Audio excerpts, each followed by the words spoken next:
अस्सलामुअलैकुम, welcome back to my YouTube channel Learnalogy. हम जो है वो मैथ क्लास 4 पढ़ रहे हैं और उसमें हम मैथ क्लास 4 का जो यूनिट नंबर 2 है फैक्टर्स एंड मल्टीपल्स वो हम पढ़ रहे हैं। और उसमें जो हमारा टॉपिक है वो है टेस्ट ऑफ डिविजिबिलिटी।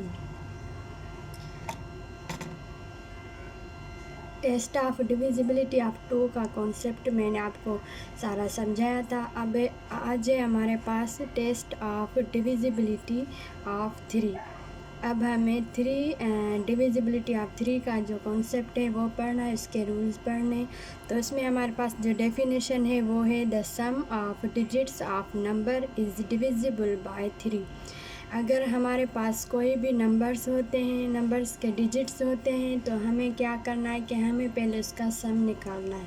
फिर सम करके हमारे पास जो आंसर आएगा वो हम देखेंगे कि हमारे पास वो नंबर 3 की टेबल में आता है या नहीं। अगर आएगा तो वो हमारा नंबर डिविजिबिलिटी ऑफ 3 होगा। अगर वो नंबर नहीं आएगा 3 की टेबल में तो वो हमारा डिविजिबिलिटी बाय 3 नहीं होगा, वो हमारी 3 की टेबल में नंबर नहीं आएगा। तो ऐसे जो है वो हम किसी भी नंबर को पहचानते हैं कि हमारे पास जो भी नंबर है वो हमारे पास 3 की टेबल में आता है या नहीं आता है। और 2 का जो है वो मैंने आपको सारा कॉन्सेप्ट समझा था। आज हम 3 को पढ़ेंगे। तो हमारे पास एग्जाम्पल है 132। अब 132 को हमें ये जो हमारे पास डिजिट्स दिए गए हैं, ये 1 2 3 डिजिट्स हमें दिए गए हैं। तो पहले हमें इनका सम निकालना है। सम हम कैसे निकालते हैं कि हम इन डिजिट्स को प्लस कर देंगे, 1 + 3 + 2।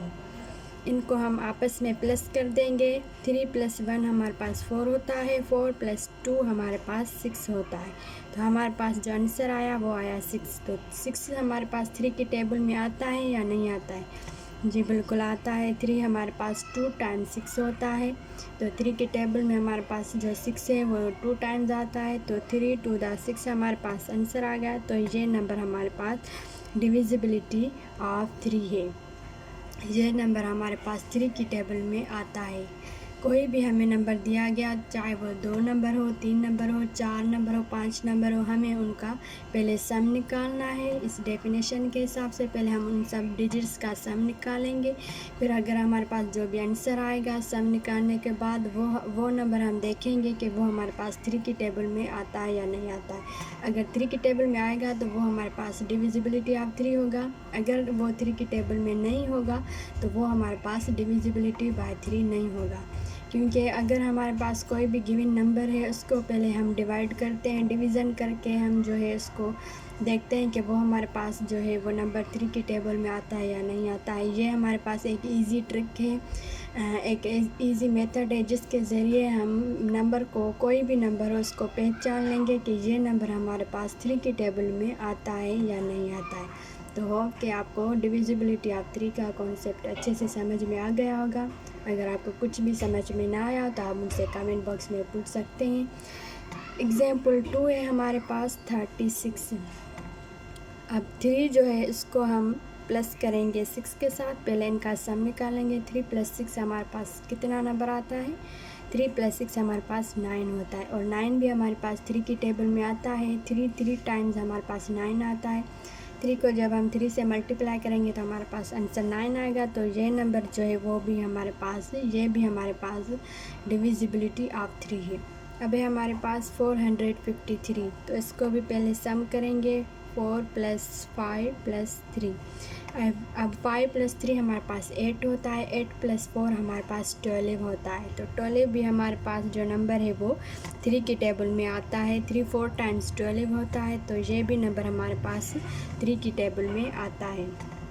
अब एक और नंबर हम देख लेते हैं, कोई भी हमारे पास एक बड़ा नंबर हो वो देख लेते हैं। अब है हमारे पास 6752। ये नंबर हम देखेंगे हमारे पास 3 की टेबल में आता है। तो इसकी जो इजी ट्रिक है, इजी मेथड है, इसका हम पहले सम निकालेंगे। 6 + 7 + 5 + 2।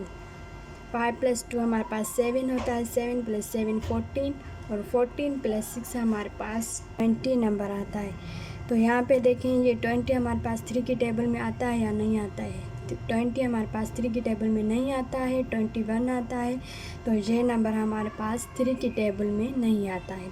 तो ये जो नंबर है हमारे पास, ये हमारे पास 3 की टेबल में नहीं आता है। तो ऐसे हम किसी भी नंबर का जो सम निकालेंगे, फिर उसका जो आंसर आएगा वो देखेंगे कि वो 3 की टेबल में आता है या नहीं आता है, तो वो नंबर हमारे पास डिविजिबिलिटी बाय 3 होगा। तो होप कि यहाँ तक आपको अच्छे से सारा कॉन्सेप्ट समझ में आ गया होगा। मिलूँगी मैं आपसे अगले लेक्चर में, तब तक के लिए अल्लाह हाफिज़।